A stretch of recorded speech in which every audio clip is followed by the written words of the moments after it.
Bom dia, sejam bem-vindos à teleconferência da M. Dias Branco, referente aos resultados do terceiro trimestre de 2019.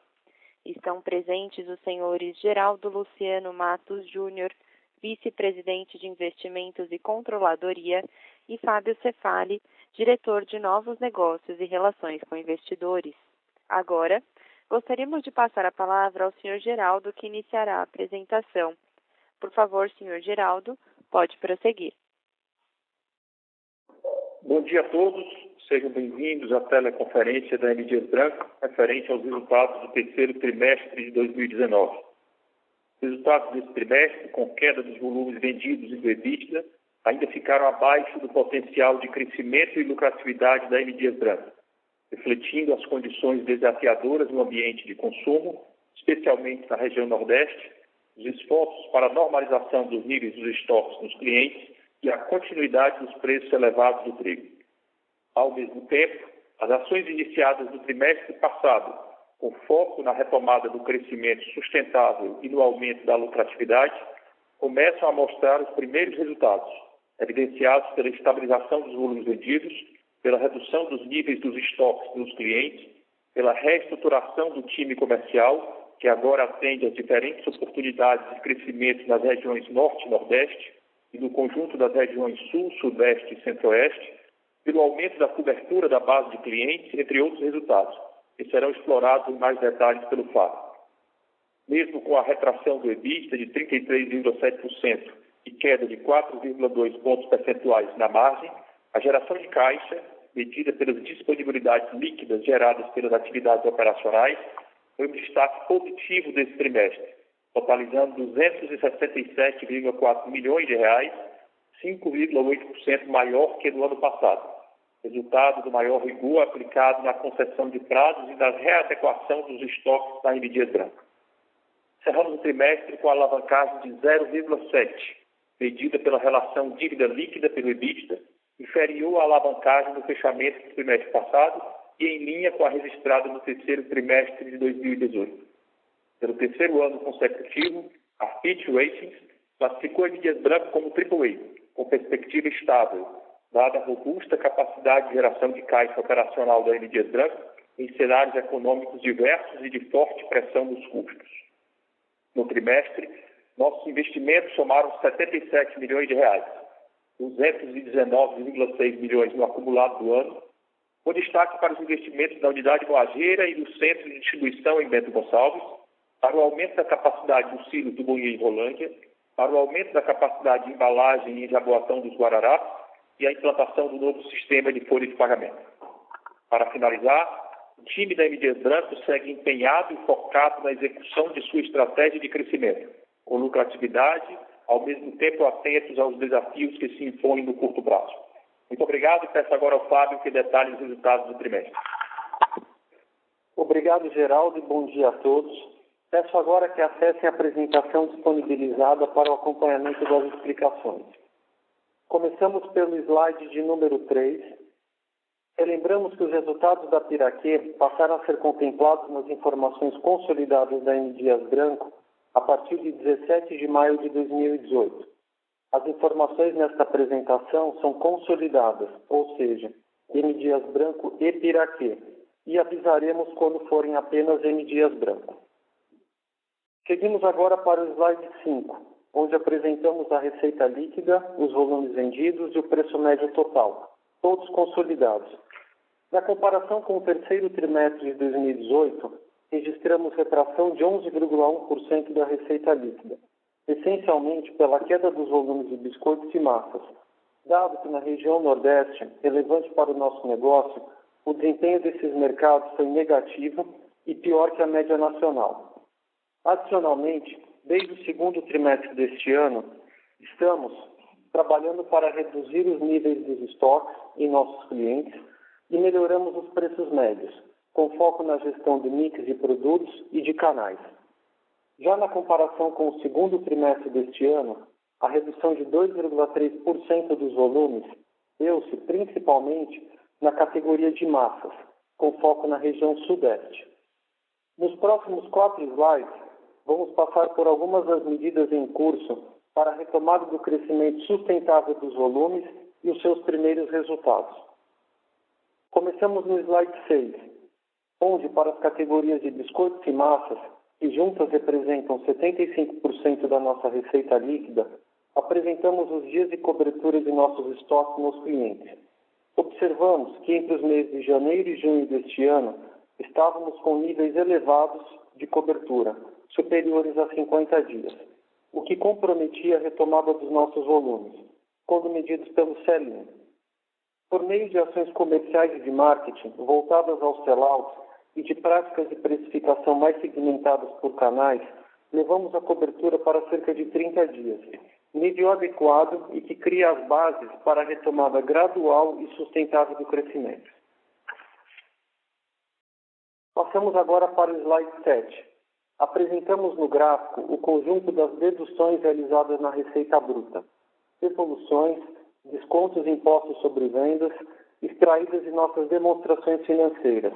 Lembrando que as devoluções são baixas e a carga tributária apresenta pouca variação trimestre a trimestre.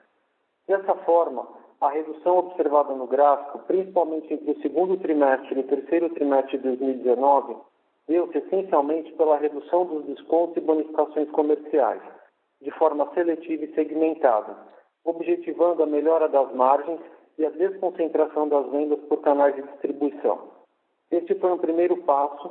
Alguns ajustes finos devem ser realizados, mas acreditamos que estamos no caminho certo para a melhora gradual dos preços médios, sem que isso signifique, neste momento, um aumento para os consumidores finais. Passamos agora ao slide 8. No gráfico, desta vez sem piraquê, apresentamos a cobertura dos nossos clientes, que demonstra a relação dos clientes que fizeram pedido no mês pelo total de clientes com pedidos nos últimos 6 meses. A partir de julho deste ano, mantivemos um patamar superior aos 70%, fruto das iniciativas citadas anteriormente e da incorporação desta métrica na gestão do nosso time comercial. A tabela, na parte inferior deste slide, evidencia a desconcentração das nossas vendas, dado que entre o segundo trimestre e o terceiro trimestre de 2019, a representatividade dos 50 principais clientes passou de 40% para 37%. Nesse mesmo período, o pequeno varejo passou de 28,6% para 30,7% das vendas. Passamos agora para o slide 9. Como explicamos nos últimos 2 trimestres, entre janeiro de 2018 e fevereiro deste ano, tivemos uma forte volatilidade dos volumes, por questões de mercado e ajustes de preços que tiveram que ser revistos, como em outubro do ano passado.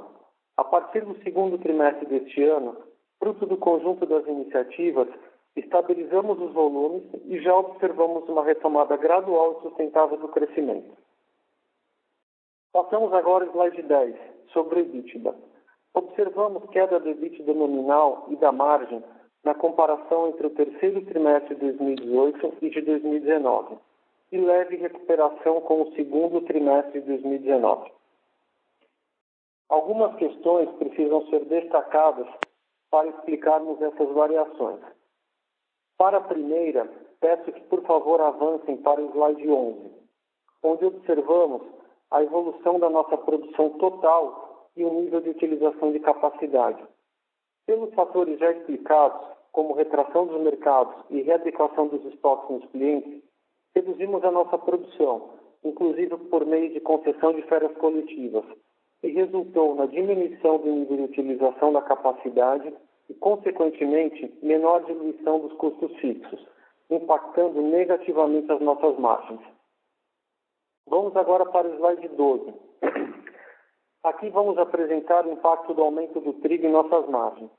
No gráfico de linhas, que reportamos trimestralmente no earnings release, apresentamos na linha amarela um preço spot de referência de trigo e na azul o preço médio no estoque da M. Dias Branco, ambos em dólares americanos FOB.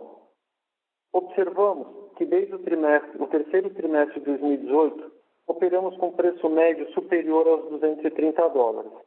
Ao aplicarmos a desvalorização do real a esses preços, observamos o impacto em nossas margens na tabela na parte inferior do slide, onde mostramos a representatividade do trigo em nossas margens, que passou de 25% no segundo trimestre de 2018 para 30% no terceiro trimestre de 2018, permanecendo nesse patamar. Vamos agora para o slide 13. Como comentamos no slide anterior, observamos preços similares do trigo em reais entre os dois trimestres. E por esse motivo, registramos um leve impacto desfavorável, visto na segunda linha em vermelho no gráfico. Na coluna em verde, a melhora de margem entre os trimestres deve-se ao efeito líquido de receitas e despesas não recorrentes por créditos tributários, integração da Piraquê e readequação do quadro. As demais variações desfavoráveis deram-se essencialmente pela desalavancagem operacional, em função da queda dos volumes de vendas e de produção. Passamos agora ao slide 14, para a comparação da margem líquida entre o segundo e o terceiro trimestre de 2019. Basicamente, entre os itens não recorrentes no segundo e no terceiro trimestre, houve um leve benefício no terceiro tri, mas os baixos volumes produzidos e vendidos, embora com tendência de melhora, ainda não foram suficientes para o retorno da margem para os seus níveis históricos entre 16% e 17%. Passamos agora ao slide 15, onde observamos as mesmas tendências descritas nas variações do EBITDA. Vamos agora para o slide 16.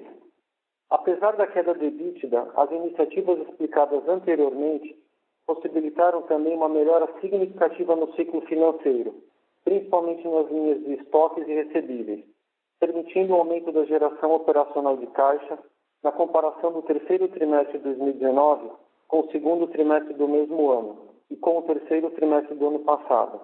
Outra consequência foi a manutenção da alavancagem em 0,7 dívida líquida pelo EBITDA. Peço que passem agora para o slide 17. Na mesma linha do slide anterior, observamos aumento de 43% do caixa e equivalentes de caixa entre setembro de 2019 e dezembro de 2018. Importante destacar que pelo terceiro ano consecutivo, nosso rating foi classificado como AAA, com perspectiva estável pela Fitch Ratings. Vamos ao slide 18. Nesse trimestre, investimos 77 milhões de reais em infraestrutura fabril, na conclusão do moinho e centro de distribuição em Bento Gonçalves e no novo sistema de folha de pagamento.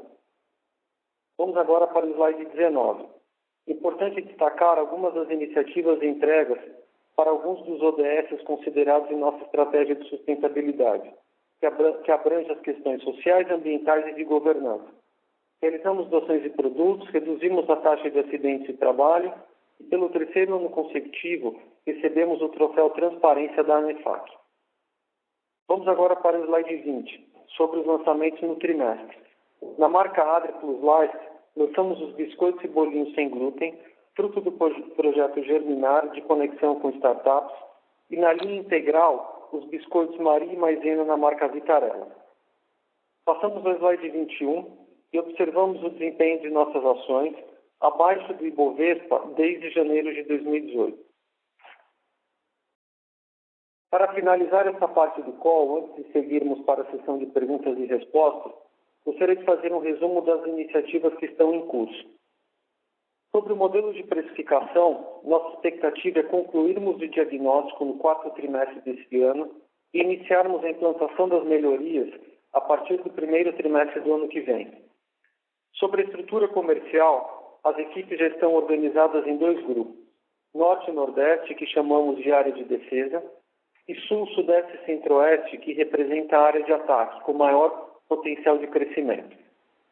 Quanto ao modelo de go-to-market, acreditamos no potencial de firmarmos parcerias com distribuidores nas áreas com maior potencial de crescimento e já temos algumas negociações avançadas. Quanto à Piraquê, os volumes estão ganhando tração, houve crescimento ano contra ano na linha de biscoitos, estamos cada vez mais convencidos do potencial desta marca em todo o território nacional.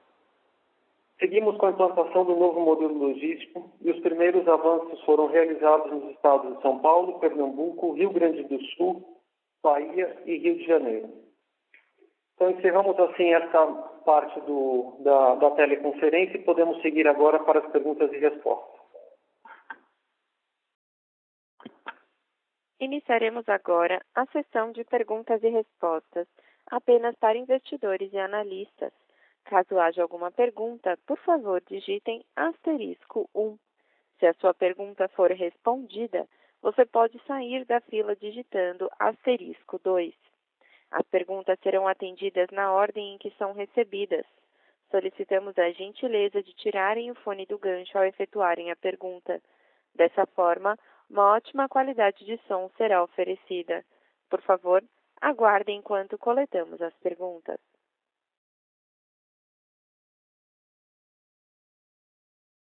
A nossa primeira pergunta vem do Sr. Antônio Barreto, do Itaú BBA. Sr. Antônio, pode prosseguir. Bom dia a todos, obrigado pela pergunta. A minha primeira pergunta, Fábio, em relação ao slide 22, quando você cita as iniciativas de melhoria da empresa, eu queria tentar fazer um exercício com você para a gente conseguir fazer um timeline de quando as principais iniciativas maturam, principalmente pensando no horizonte dos próximos 2 trimestres. Vocês foram bem claros aqui do modelo de precificação, né, concluído e implementado a partir do primeiro trimestre de 2020. Então, eu queria saber quais as 3 ou 4 principais iniciativas, além do modelo de precificação, vocês acham que maturam nos próximos 2 tris.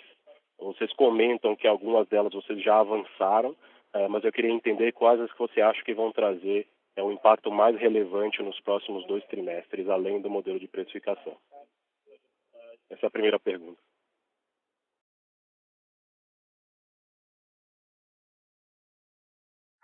Oi, Antônio. Bom dia. Além da precificação, acho que vale a pena aqui destacar, primeiro, a redução dos estoques nos clientes, né? Essa é uma iniciativa que a gente iniciou no segundo trimestre. A gente passou de um patamar de cerca de 50 dias para 30 dias, e a gente entende que 30 dias é um nível normalizado e que cria as condições para o crescimento, né?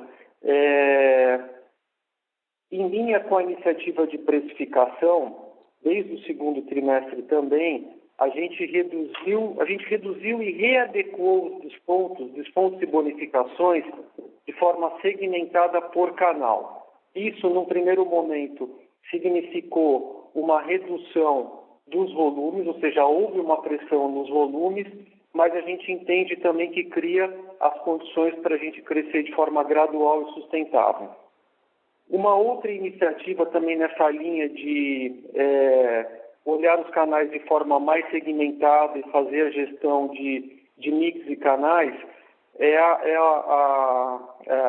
a oferta de algumas marcas exclusivas para alguns clientes, né? A gente acabou já de fechar uma parceria com um dos canais de atacarejo, então esse canal vai ter uma marca da M Dias de forma exclusiva, e a gente acredita que isso daí vai contribuir também para a retomada dos volumes no canal de atacarejo, né? Então eu diria que assim, de curtíssimo prazo, essas são as principais iniciativas. Uma iniciativa relevante que é o projeto que é o novo modelo de logística, está ainda numa fase inicial. A gente espera que isso traga alguns ganhos ao longo do ano que vem, né? Mas eu diria que isso aí a gente, para até criar a expectativa correta, mais para o final do ano, né? Neste momento, a nossa prioridade está na retomada dos volumes, né? Você deve ter observado aí no earnings release e também na apresentação, assim, todo esse movimento de ajuste para estabilizar os volumes, olhar os canais de forma mais segmentada, né? À luz de uma situação de mercado mais difícil no Nordeste, levou uma desalavancagem operacional muito forte, né? Que enquanto os volumes de produção caíram, os volumes de vendas de massas e biscoitos caíram 19% de biscoitos de vendas e de massas caíram 20%, o volume produzido caiu mais. O volume produzido de biscoitos caiu 26% e o de massas 30%, né? Então, assim, além de ter preços elevados do trigo, né, acho que assim, o principal ofensor na margem neste momento foi a desalavancagem operacional. Então, por isso assim, que a nossa prioridade agora é a retomada dos volumes. Tá claro, Fábio, obrigado. Eu queria fazer mais uma pergunta, dessa vez em relação ao uso de caixa. A empresa continua gerando bastante caixa mesmo nesse momento difícil, né? E pelo que a gente entende, uma parte dessa geração de caixa, uma parte do lucro, na verdade, que é relativo aos benefícios fiscais, ele não pode ser distribuído. E a gente vê um crescimento da importância dentro da composição do lucro dessa parte em relação ao benefício fiscal, pelo menos em termos percentuais. Se a gente assumir que a distribuição de dividendo ela fica um pouco mais difícil dentro da composição de lucro atual, qual que seria o melhor uso desse caixa que vocês continuam gerando de maneira bem robusta, né? E a alavancagem da empresa continua caindo? Como que vocês pensam a alocação desse caixa mais estrategicamente? Antônio, Geraldo, obrigado aí pela sua pergunta. Veja bem, você colocou corretamente, né? Esse caixa gerado, parte dele, a parte do benefício fiscal, ele não pode ser utilizado para distribuição de resultados, ele sai da base, né, do lucro distribuível. Mas eu lembro a você que nós ainda temos essa relação aí dívida líquida de 0,7. Agora mesmo, a exemplo de várias outras instituições financeiras, de várias outras empresas que têm ainda dívidas com o sistema BNDES, Finame, estão estudando a possibilidade de fazer quitação de dívidas, porque com a queda da Selic, né, e o caixa remunerado pelo Selic, com a queda disso, várias dessas operações ficaram desinteressantes, né? Você tem aí muito estoque grande de operações que o custo é 7, 7,5, 8, que à época em que foram contratadas era um bom negócio, mas hoje não são mais, dada a nova realidade da Selic. Então nós estamos agora mesmo estudando, né, caso a caso, que operações financeiramente compensa para a gente fazer a quitação antecipada, dentro do movimento que está ocorrendo em todo o cenário empresarial. Então, a gente acredita que parte desse caixa, aí, não muito significativo, mas parte dele vai ser utilizado em pagamento antecipado de dívidas, que financeiramente será interessante para a empresa. Como você sabe, a gente também está sempre atento aí a oportunidades de aquisições, embora nesse momento não há nada em análise, mas a gente sempre está estudando essas possibilidades. Então, pelo menos eu acho que num espaço de tempo curto aí, a gente não deve ter mudança aí na política aí de distribuição. A gente acha que vai ter uso aí para esse caixa e não estamos prevendo nenhuma mudança. Obviamente que com o passar do tempo, com a geração de volume ainda maior de caixa e se não tivermos oportunidade, a gente pode pensar em rever esse percentual de distribuição. Tá ótimo, obrigado, Geraldo. A nossa próxima pergunta vem da senhora Isabela Simonato, do Bank of America. Isabela, pode prosseguir. Obrigada, bom dia, Geraldo, bom dia, Fábio. Minha pergunta é mais sobre a performance de volume de biscoito e massas. A gente, quando olha o gráfico que vocês colocam no começo do release de media somente, de fato a gente vê que começou uma recuperação, principalmente a partir de agosto, né? Só que quando a gente olha a performance do grupo, combinado sequencialmente, né, terceiro tri sobre segundo tri, a gente ainda vê uma queda relativamente importante. Como que foi a performance da Piraquê nesse tri e como que vocês estão vendo ao longo de outubro e novembro essa performance de volume? Oi, Isabela, bom dia. É o Fábio. A performance de Piraquê em volumes de biscoitos, ano contra ano, foi positiva, né? Então a gente vê que a marca tá ganhando tração, né? Tanto no seu estado de origem, que é o Rio de Janeiro.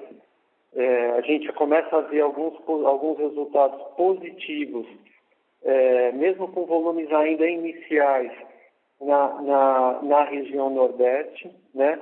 Mas a marca está com uma tendência positiva em biscoitos.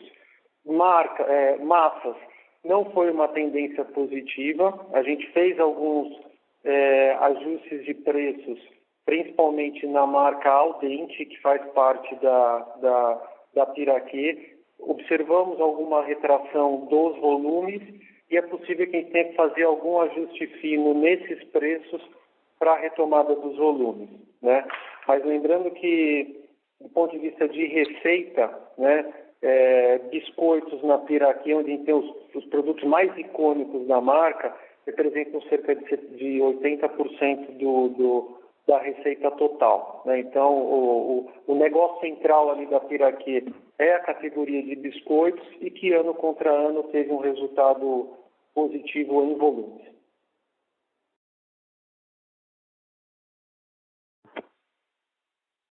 Tá claro, obrigada.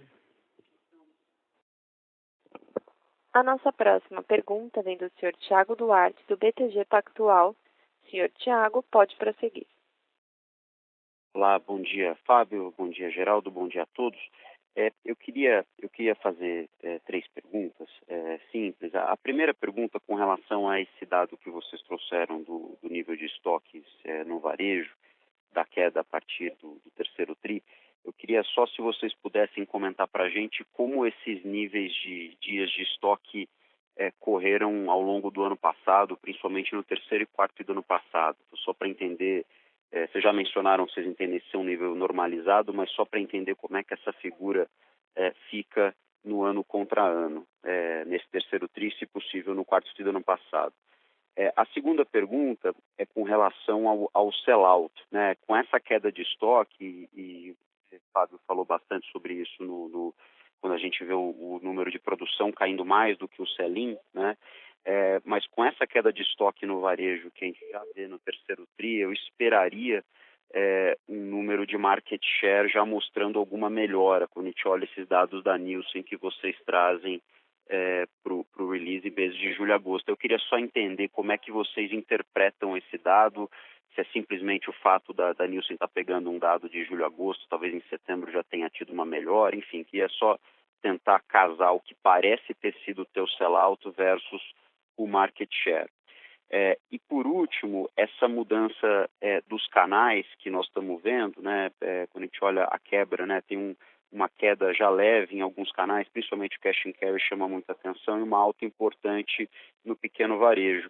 Aí, Fábio, eu queria só entender quando vocês falam dessa readequação, né, da política de preços, mix, etc., por canal, queria só entender se vocês acreditam que esses níveis que nós vimos agora no terceiro tri já são níveis adequados, ou se a gente deveria continuar vendo mais ganho de pequeno varejo e perda de alguns outros canais de maior volume, como, por exemplo, o cash and carry para frente. Obrigado.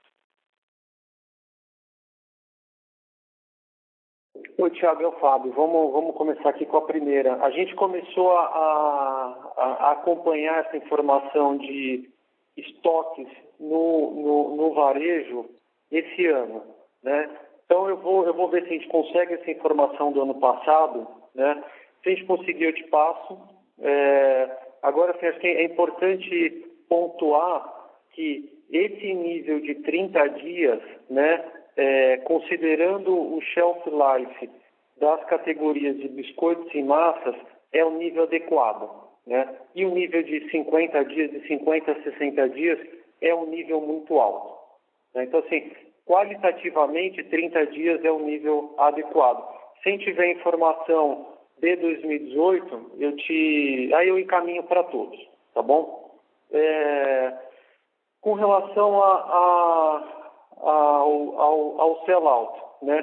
Porque assim, a virada ela não é imediata, né? A partir do momento que a gente passa ali do nível de 50 dias para 30 dias, é importante a gente melhorar a qualidade do estoque no varejista, a qualidade do ponto de vista de mix, né?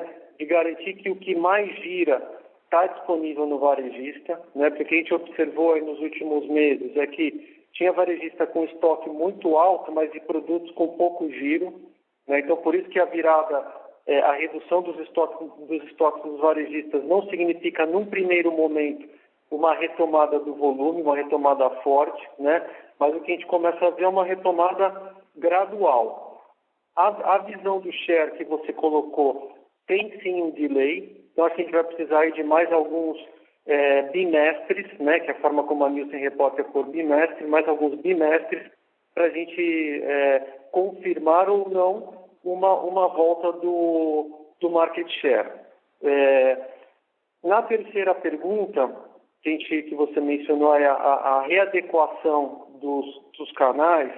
É importante esclarecer que a gente não está abandonando nenhum canal. Pelo contrário, né? Todos os canais são importantes para o crescimento. O que a gente fez com esse movimento de redução de descontos e bonificações foi deixar um intervalo de preços, né, adequado entre os canais, para que que todos consigam vender bem os nossos produtos, né? Então, a exemplo até da primeira ou da segunda pergunta aqui do call, com o canal Cash and Carry, com alguns clientes do atacarejo, a gente está trabalhando para que eles tenham algumas marcas exclusivas da M. Dias Branco, né? Então, faltou alguma coisa? Não, acho que era isso mesmo, Fábio. Obrigado. Se eu puder só fazer um follow-up com relação à questão da performance da região Nordeste e da performance da Piraquê. Quando você respondeu, acho que a pergunta anterior, falando que a performance da Piraquê foi positiva, confesso que surpreendeu um pouco. Quando a gente olha a dinâmica, a quebra da receita por região, a gente viu que a região Nordeste, na verdade, ganhou participação. Óbvio que a gente está falando de receita e, no outro caso, a gente estava falando de volume. Então, pode ser que tenha uma disparidade aí. Mas seria interessante ouvir, porque dá a impressão que o Nordeste ganhou o share, né, da receita total. E aí eu, por lógica, assumiria que outras regiões, principalmente a região Sudeste, e aí a Piraquê tem uma importância grande, foram pior. Então, também só para esclarecer esse ponto, acho que é importante. Obrigado. Esse ponto é importante. Obrigado por você ter colocado. Acho que assim, a questão está mais no negócio de massas na região Sudeste, né? Que é onde talvez a gente tem que fazer algum ajuste fino nos preços para retomar os volumes, né? A perda de volume em massas no Sudeste foi concentrada nas marcas Adria e Aldente da Piraquê. Esse foi o principal ofensor dos volumes na região Sudeste. Não foi, Aldente, obviamente, é uma marca que está ali debaixo da Piraquê e a Adria não, né? Mas o negócio de biscoitos da Piraquê, que é onde a gente tem as melhores margens, teve um desempenho positivo em volumes ano contra ano. Ótimo, obrigado, Fábio. A nossa próxima pergunta vem do Sr. Lucas Ferreira, do JP Morgan. Sr. Lucas, pode prosseguir. Bom dia, Geraldo. Bom dia, Fábio. A minha primeira pergunta é sobre a perspectiva para o ano que vem. Quanto que vocês estão trabalhando? Não sei se já finalizaram o orçamento, ou estão em processo de... quando vocês estão trabalhando para as categorias, se puder falar em geral e dar algum detalhe de crescimento de mercado mesmo, não de M. Dias, mas de mercado, crescimentos de volume, eventualmente quais categorias vocês conseguem por mais preço. E aí a minha segunda pergunta é quanto vocês vão ter que investir em marcas, em canais, aí estou falando talvez mais SG&A, para reconquistar um pouco do share que vocês perderam. Vocês acham que vai ter que ser um ano, vocês falaram muito de tornar a marca Piraquê uma marca nacional, outros investimentos pontuais em novas categorias, então acho que a pergunta é essa, né? Quando a gente olhar SG&A e também CAPEX ano contra ano, o que a gente deve imaginar de crescimento? Obrigado.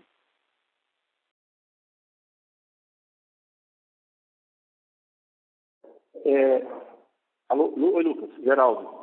Olha, nós não temos condição de responder essa sua pergunta agora, porque nós estamos exatamente nesse momento discutindo o nosso orçamento para 2020.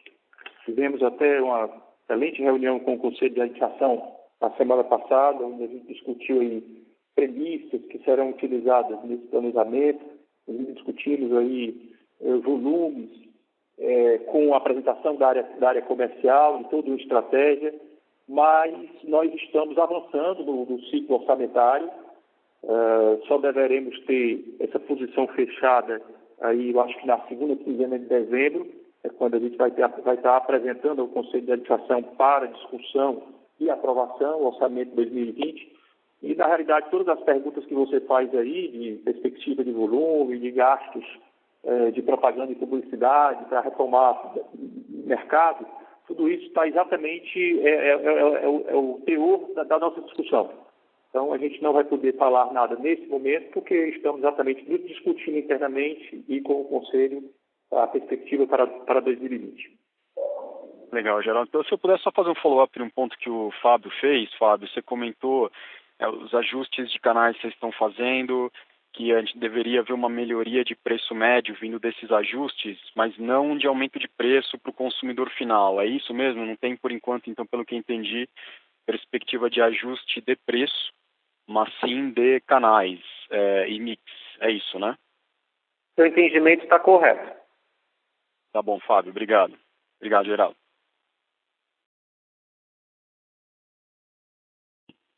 A nossa próxima pergunta vem da senhora Luciana Carvalho, do Banco do Brasil.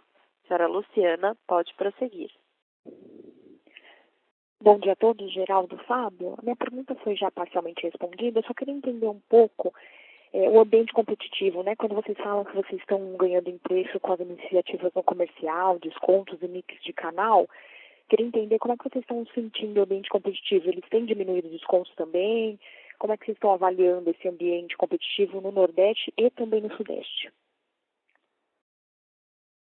Oi, Luciana, bom dia. Eu diria que não acho que nenhuma grande diferença com o que a gente observou no primeiro e no segundo trimestre desse ano, né? Perdemos share nas nossas duas principais categorias em massas e biscoitos, né? Agora, essa perda foi bem dividida, não ficou concentrada em nenhum concorrente. A gente não está vendo nenhuma grande mudança no ambiente competitivo, pelo menos não até o momento. Tá ótimo, obrigada.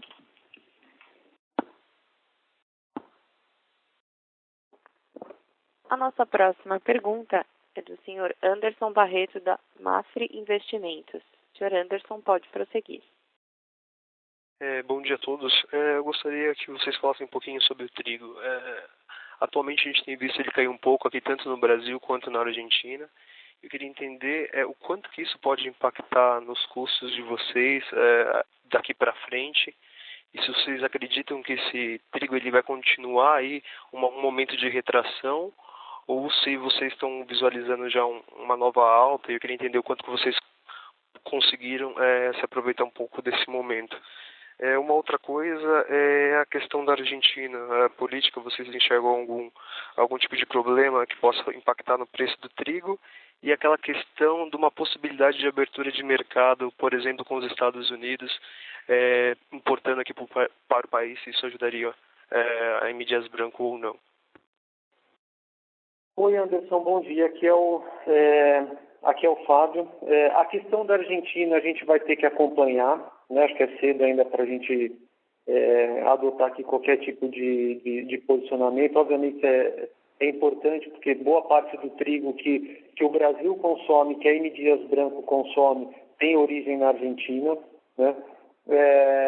Com relação ao preço, a gente apresentou, a gente colocou na apresentação o preço spot. A gente vê ali que no mês de setembro houve uma queda, né? Agora, é uma informação que ela tem que ser vista muito mais como uma tendência do que o número no detalhe, né?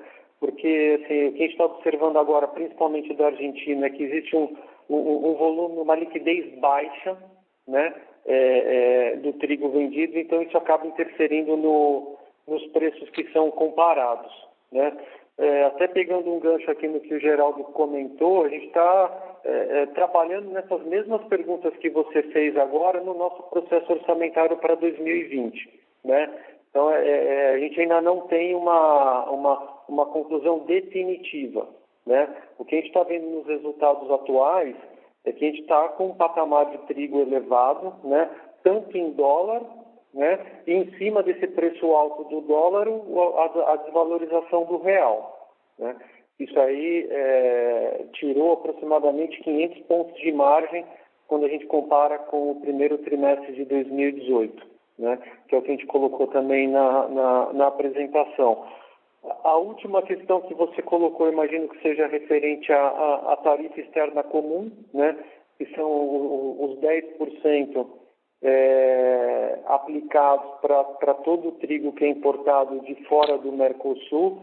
Isso acho que é algo que a gente também vai ter que acompanhar as movimentações, né? A M. Dias Branco usa diversos tipos de trigo em função do mix que a gente vende de biscoitos, de massas, torradas, bolinhos, né? A gente compra trigo da Argentina, dos Estados Unidos, do Canadá, do Rio Grande do Sul, do Paraná. Então a gente tem que acompanhar toda essa movimentação, né? A gente não tem condições agora de dizer, olha, o trigo vai subir ou vai cair, né? Acho que é possível dizer que está num patamar elevado que reduziu as nossas margens desde o segundo trimestre de 2018. Mas acho que a principal oportunidade que a gente tem de curto prazo de melhorar as margens é na retomada dos volumes. Não depende só do trigo. Bom, muito obrigado. Só adicionalmente, eu queria um pouquinho que você falasse sobre o moinho Bento Gonçalves, como é que está, se ainda existe um grande capex a ser realizado e o que você está vendo para o moinho, enfim, queria que você desse um destaque para a gente. O moinho de Bento Gonçalves ele acabou de ser inaugurado, não tem nenhum capex relevante para ser feito a partir de agora, né? O capex já foi todo realizado, o moinho já está em operação. E é um moinho que vai atender tanto a nossa verticalização, né, como exemplo a fábrica de massas e biscoitos em Bento Gonçalves, e vai atender também a venda de farinha de trigo na região sul-sudeste. Mas assim, não tem nenhum capex adicional relevante para o moinho de Bento Gonçalves. Muito obrigado. Obrigada. Não havendo mais perguntas, gostaria de passar a palavra para o Sr. Geraldo para as últimas considerações. Sr. Geraldo, prossiga com suas últimas considerações. Ok, pessoal. Eu queria, em primeiro lugar, agradecer a presença de todos, as perguntas que foram feitas para que a gente pudesse esclarecer melhor pontos que não ficaram claros. Dizer que esta é a 55ª e última teleconferência que eu estou participando com vocês. Tive aí o privilégio de estar em todas elas com vocês, quer fossem momentos bons ou momentos ruins. Dizer que essa empresa é uma grande empresa, podem ter certeza que quem acompanha, quem investe, jamais se arrependerá. É uma empresa que realmente trata todos os seus clientes, fornecedores, parceiros, de forma muito responsável, muito respeito. E eu estou, então, no final do mês, como todos vocês sabem, eu estou me afastando, mas deixando aqui a minha profissão de fé, que esta é uma grande empresa. Esse é um momento de dificuldade, como nós já tivemos outros ao longo da história, motivado por questões conjunturais, muito mais do que estruturais, mas tudo está sendo feito no sentido da gente ter aí um ano de 2020 muito, muito melhor. É como a gente gosta, os resultados que a gente gosta de apresentar são resultados bons, né, boas margens, como fizemos no passado. Então, quero agradecer a atenção que todos vocês sempre me deram aí nos encontros formais, informais, e a gente se vê por aí em outras jornadas. Muito obrigado e obrigado pela participação de todos. Obrigada. A teleconferência de resultados da M. Dias Branco está encerrada. Por favor, desconectem suas linhas agora.